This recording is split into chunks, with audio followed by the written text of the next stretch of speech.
incredible. That political realignment, lifelong Democrats now switching to Trump, switching to the Republicans. And you talked about the divide is a class divide. It's not a race, gender, and all the other issues that the media is hyper-focused on. And the data from the exit polls shows that the majority of households whose incomes were under 100,000 for the household voted for Trump, and the majority of households with an income of over 100,000 voted for Harris. And the numbers almost perfect there.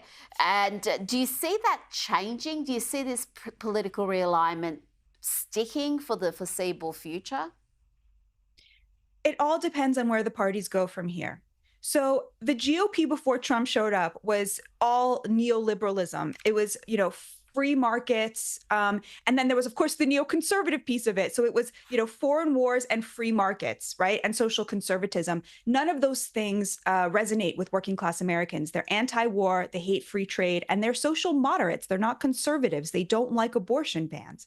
Now, if the GOP after Trump goes right back to its version pre-Trump, the way the donor class is desperate for it to do, then of course they're going to lose all of these voters as well. If the Democratic Party learns the lesson here, which is don't call people racist for wanting to feed their children, right? If they go back to their embrace of strong borders, they could very easily win back a lot of these voters. The problem is that their donor class, the George Soroses of the world, want that open border. They really don't believe in nation states. They really don't believe in putting Americans first. And so you have this situation where the donor class of each side is very antithetical to the needs of working class Americans. And, we have one party that we have shown is willing to take on its elites, which is Donald Trump, who doesn't care what the elites think about him.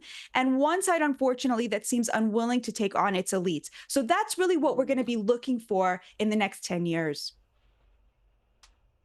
I can't see the Democrats changing anytime soon. They, I think, are going to veer even more left. And it's early days, but they're not learning the lessons from this loss. They're just talking about race and gender again and blaming the American public for being too racist and too sexist to elect Harris.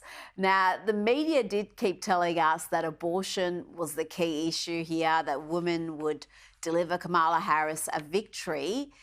How did so many in the media and how did so many pollsters get this election wrong? So the polls have been historically inaccurate since Trump came on the scene, because, of course, if you're a Trump voter and you're used to hearing yourself called a Nazi by the experts, you're less willing to give them your time on a phone call with a pollster, right? And so they oversample for the college educated. They oversample for college educated women. The abortion problem here is this, Rita.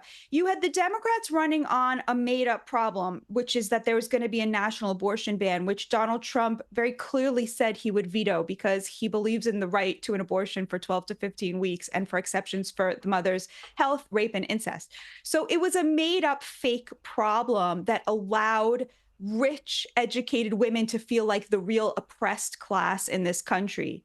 And Donald Trump was running on a real problem, which is that working class men cannot afford to feed their families anymore.